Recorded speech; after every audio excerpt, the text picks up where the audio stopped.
Bonjour à tous et bienvenue dans cette vidéo sur les standards de token Ethereum. Aujourd'hui, nous allons explorer les trois standards les plus utilisés dans l'écosystème blockchain.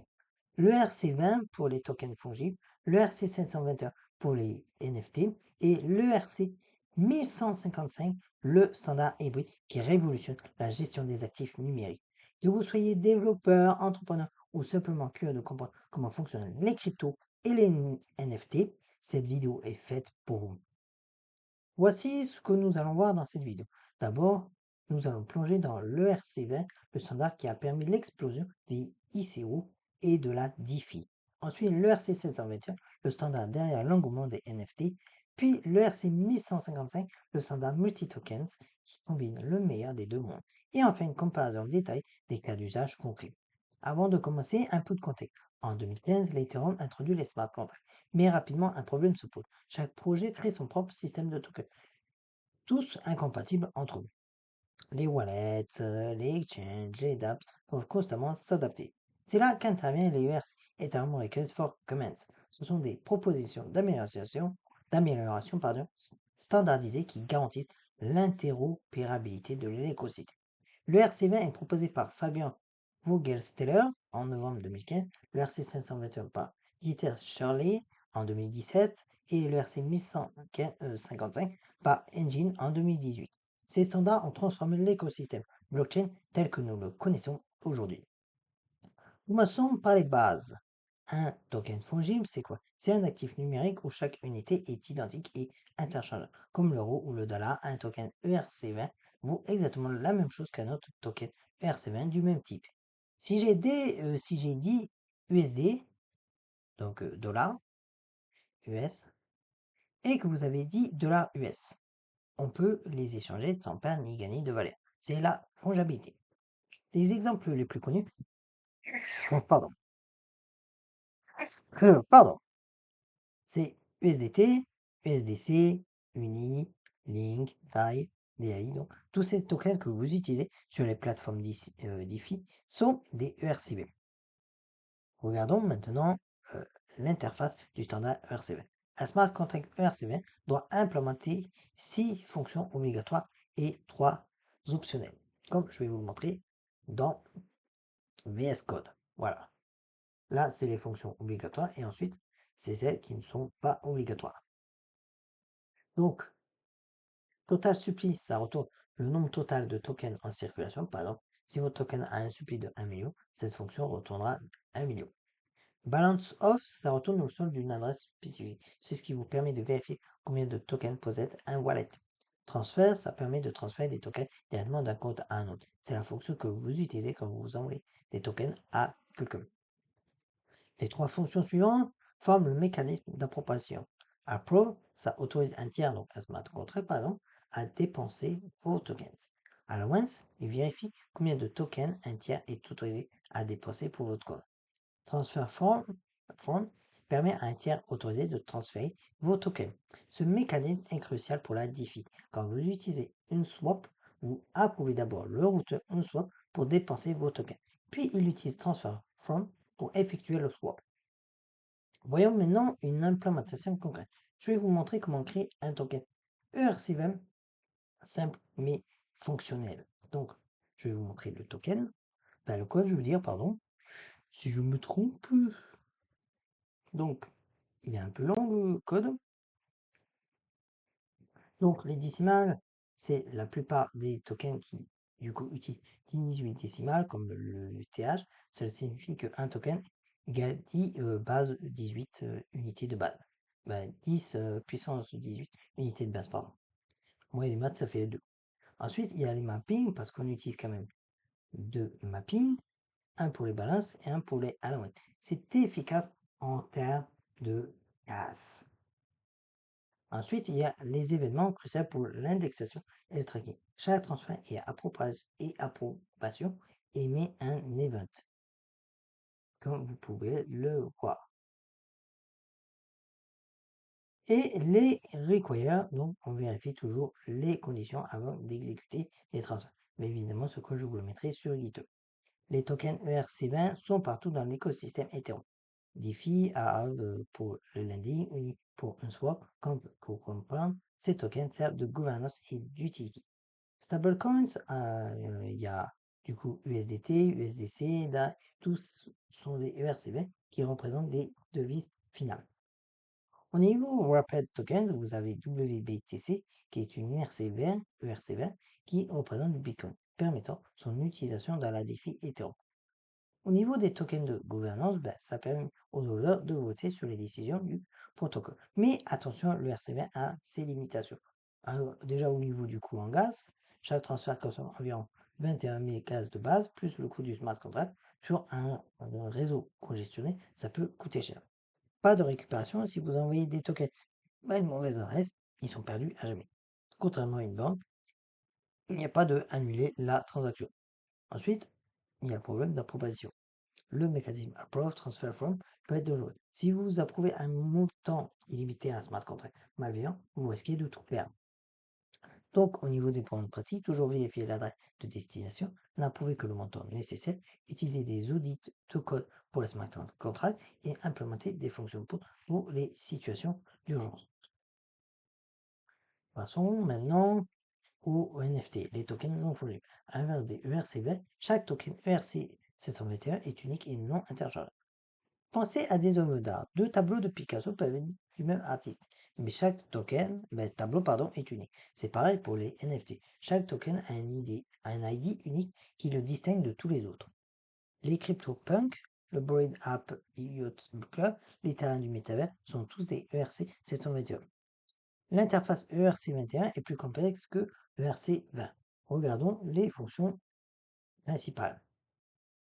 Donc, je vais vous mettre. Donc, évidemment, je vous mettrai le code sur Git.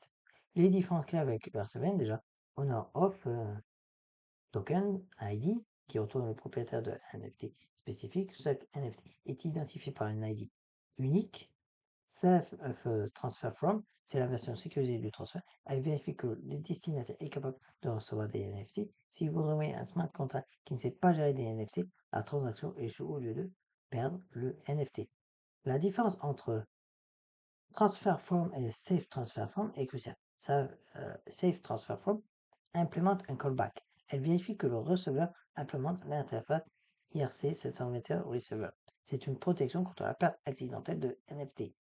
Cette Approval for All permet d'approuver un opérateur pour gérer tous vos NFT d'une collection. Très pratique pour les marketplaces comme OpenSea, mais potentiellement dangereux si l'opérateur est malveillant. Malheureusement. Il y a une spécificité importante des NFT, les métadonnées.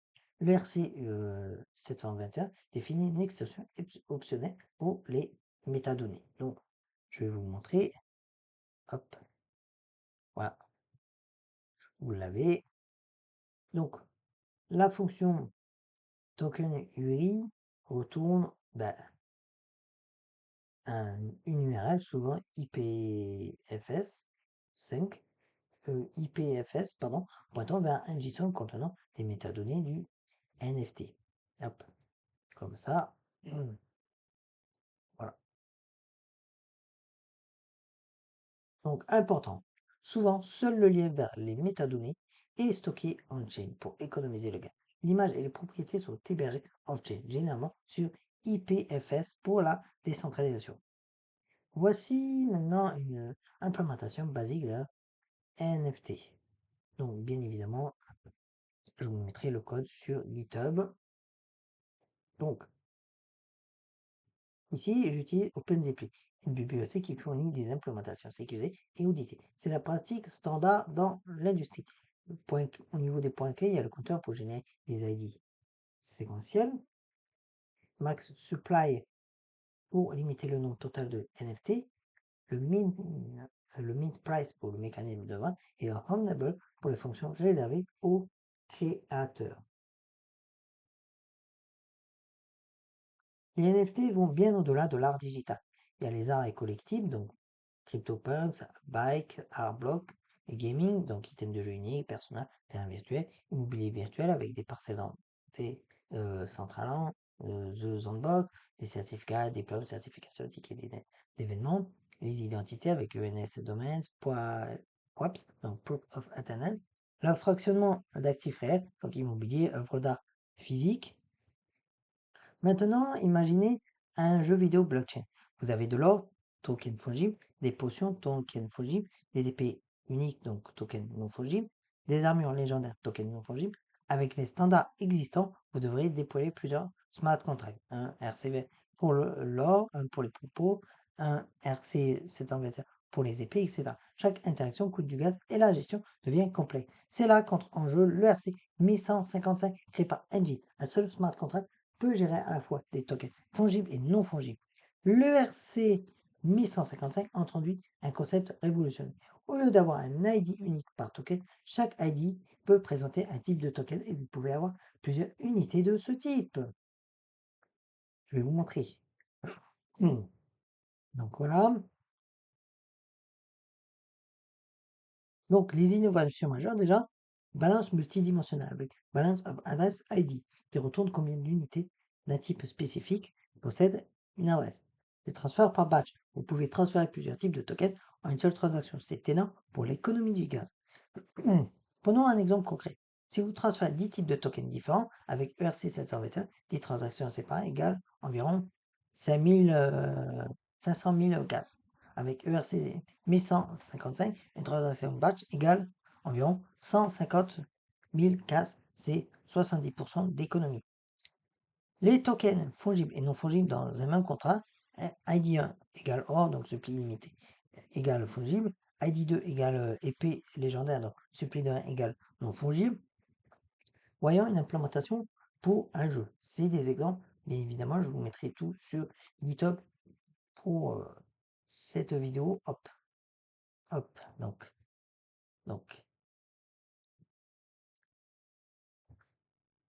Donc, cette implémentation permet de gérer plusieurs types d'items dans un seul contrat, de définir des supplis limites différentes par type, de mint en batch pour économiser du gaz, d'avoir à la fois des items fongibles or argent et uniques épées légendaires. Le RC 1155 brille particulièrement dans le gaming, engine, God, Unchained, Decentraland, avec les items de jeu, la monnaie in-game, les objets cosmétiques. Avec les marketplaces multi-assets, avec OpenSea qui supporte maintenant le RC 1155. Des tickets d'événements, un même contrat gère différentes catégories de tickets. Mine par batch pour tous les participants et économie massive du gaz. Pour défis composables aussi. Fraction de NFT, fractionnalisation, position de liquidité comme Winswap V3, supply chain et tracking pour différents types de produits dans un seul smart contract, métadonnées riches par type de produit. Donc, récapitulons les différences clés. Donc, le type ERC20, c'est fongible. Il n'y a aucun identifié, ils sont tous uniques. Le cas principal, c'est crypto et DeFi. Coût en gaz moyen, complexité simple, métadonnées non parce que c'est optionnel. Les transferts groupés non. Maturité écosystème très mature. Au niveau ERC 721, c'est non fongible. Token ID unique, art collectible pour le cas d'usage.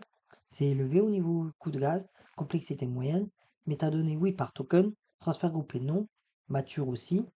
Le RC 1155, c'est hybride, token ID plus quantité, gaming, multi-asset, bas avec batch en coût de gaz, c'est élevé en complexité, métadonnées oui par type, transfert groupé oui, maturité en croissant.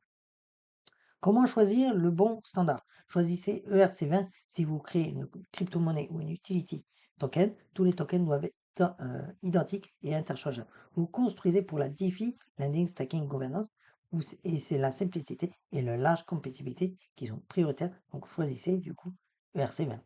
Si chaque item doit être unique, vous créez de l'art digital ou des collectifs, les métadonnées sont spécifiques à chaque token. L'écosystème NFT existant, OpenSea, etc.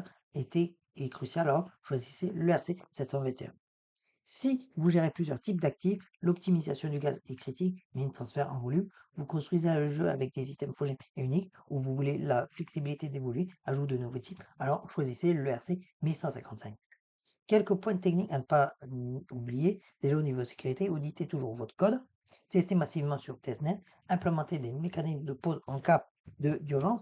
Au niveau des gaz, optimisation ERC 1155 pour les opérations de batch. Utiliser des mappings plutôt que des arrays quand c'est possible. Considérer les layers 2 Polygon Arbitrum pour réduire les coûts. Niveau interopérabilité, vérifier la compatibilité avec les différentes plateformes. Respecter scrupuleusement les standards. Documenter les extensions custom. Et voilà, nous avons fait le tour complet des trois standards des tokens Ethereum. Pour résumer, ERC20 pour les fondamentaux de, pour les fondements de la DeFi et des cryptos, ERC721 qui a révolutionné l'art digital et les collectibles, ERC 1157 qui optimise la gestion multi-assets pour le gaming et au-delà.